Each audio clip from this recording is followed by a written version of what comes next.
deposit box in the bank. The will was organized by generation. To my grandmother, the house and whatever remains of her possessions and money after everyone else listed has received theirs. To my great-uncle, my great-grandfather's personal effects, like his watches and cuff links.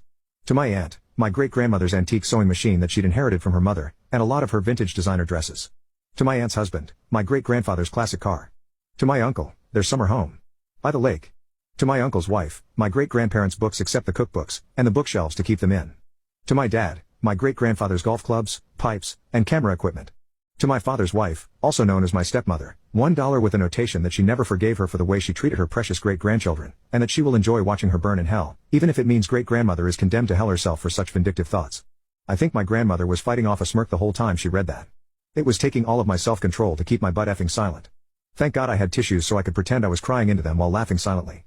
To my father's first wife, my mother, $250,000, plus whatever is needed to pay off her house and student loans. Y'all, my mother wasn't even at this meeting. My stepmother started screaming, insisting that someone had tampered with the will.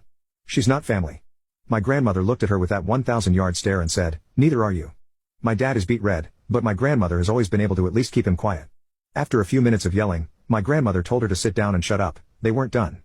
To my great-uncle's son, my great-grandfather's boys' cabin, and all the contents. To my aunt's children, a trust fund to pay for college, each. To my uncle's stepson, who he always treated like his own son, a trust fund to pay for college. To my younger sister, a trust fund to pay for college. To my younger brother, $250,000, and an heirloom necklace to give to his wife if he ever marries. To my younger brother, my mom's child with my stepfather, a trust fund to pay for college. To me, $250,000, her jewelry box and its contents, her cookbooks and the contents of her kitchen, and a letter. To my brother and I's children, should we ever have any, a trust fund to pay for college. If we reach the age of 45 without children, the trust fund is to pay out our share of its remaining sum to us. Followed by a notation that if anyone contests the will they get nothing.